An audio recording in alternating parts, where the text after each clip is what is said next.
又该洗车了，又该洗车了。哇，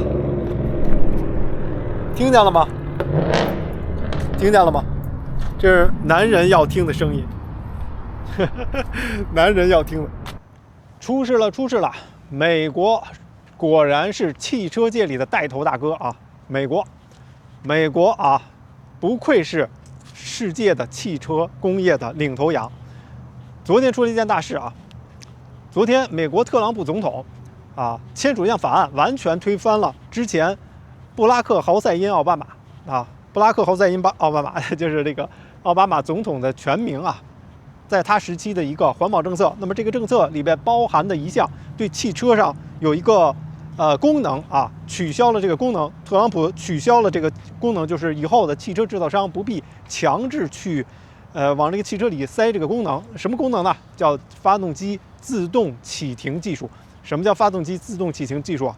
就是你的发动机就是你开车开到一个红绿灯的时候，或者是你停在停下来的时候，你的发动机自动就熄火了，熄火它就不运作了啊！你以为这个发动机，你以为你汽车坏掉了啊？但是实际上不是，它只不过是在休眠当中啊，就跟这个电脑在这个睡眠当中。然后呢，你再踩一脚油门呢，这个发动机又开始运转了。它的功能主要是什么嘛？这个之前啊，这个兜售这项技术的这些厂商啊，他们呢。这个描绘啊，说这个功能啊有助于你的汽车的节油啊，省油，一共就是省油还有环保啊。因为你想你在等红绿灯啊，等红绿灯等个1分钟2分钟，然后呢，那你的这个汽车啊就是停下了吧，你发动机停了，你就能省个1分钟2分钟的这个汽油啊，燃烧的汽油啊，然后还有什么污染排放啊什么的，这个功能。只要你是最近这几年买的最近这几年的汽车，好像2020年吧，这左右，或者是2019年，好像这些汽车这个上面都有这种功能啊，就这个发动机自动启停功能。我就开过这个车，非常不爽啊！开这个车非常不爽，就是你每次我都是手动去关掉这个功能，但是你手动关掉，你并不是说你能在后台就把它永久给关掉了，它是每一次你启动汽车，这个功能就自动恢复，每一次都自动恢复，然后你必须在启动的时候手动去临时给关掉，它是那个临时性的，所以非常非常不爽这个功能。为什么呢？主要就是这个感觉上非常不爽，因为你车很正常，然后突然你的车就没有声音了啊，就停止运作了，然后你再开。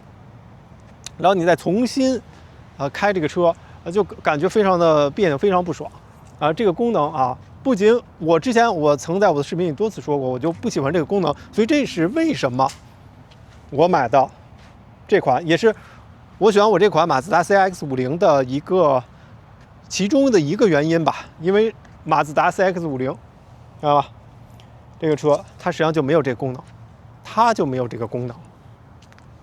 但是现在好多新的车，你看像丰田的，像这个什么现代的，这个他们都有这个功能，就叫发动机自动启停技术这个功能。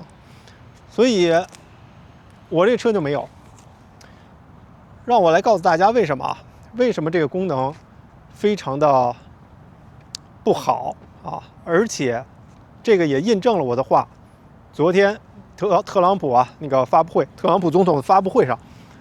美国环保部部长，他也说了，他说在去年1年中啊，他是为环保部部长走访了50多个州，走访了全部的50个州啊，美国的50个州。根据他的反馈，很多的人，包括汽车经销商、汽车制造商，还有消费者，都抱怨这个功能就是发动机启停技术的功能。所以，就跟我说的一样嘛，所以特朗普结束了这个功能，就是未来的车型在美国汽车制造厂商不会强制让他们去往这里边，他们就不需要去加这个功能了，这个意义非常深远啊！这一项签的这个法案意义非常深远。我跟大家讲为什么啊？首先啊，第一点，未来的汽车可能价格会便宜了，为什么呢？因为大家知道啊，这个汽车所有的这个汽车啊，现代汽车，大家会发现现在汽车越来越贵，越来越贵。为什么？其中一样就是这个汽车现在所生产的这些汽车，它的里边的技术很多的新的科技在里边，所有这些科技都背后都代表了公司，一个科技公司，还有他们的汽车他们的产品，这些都是附加费，都是附加费。所以你会发现你的汽车越来越贵啊，尤其是最近这10年，汽车唰就往上涨啊。并不是说钢变贵了，也并不是说什么玻璃变贵了，最重要就是里边的好多的这些新的科技它加进来了，比如什么这些什么漆呀，不同的漆呀，不同的这个轮胎的这个什么又出来一个什么新的材料啊，什么就全都揉进去了，这个费用。包括你的汽车有那个启停功能，那么启停功能也是会加进这个费用里边。第一点，未来汽车啊。这个方案起码在美国啊，这是美国打响第一枪。美国打响第一枪，带头大哥。为什么说美国是带头大哥？世界的带头大哥，打响第一枪，未来其他国家都会跟，欧洲马上会跟，日本马上会跟。什么欧洲、日本，他们都不是这，他们都不敢做，没有大哥说话。日本，还有欧洲，还有其他国家都不敢做。带头大哥打响第一枪了，未来其他都会跟，所以你的汽车的成本啊有可能会降低，起码是在美国啊，起码是在美国。为什么呢？因为少了这项技术。第二点，你的汽车会更耐用。我告诉你为什么这个技术非常有问题啊！发动机自动启停技术，它的这个生产商啊。为什么要推这个东西？他肯定是要为了挣钱。他怎么推销这个技术？他推销这个技术就是两个，第一是省油，就是有这个技术省油；第二呢，有这个环保。但是这两样东西实际上都是有点扯淡啊，都是扯淡。为什么呢？我跟大家说，你停红绿灯那1-2分钟，你根本体现不出来你的油耗能省多少，根本。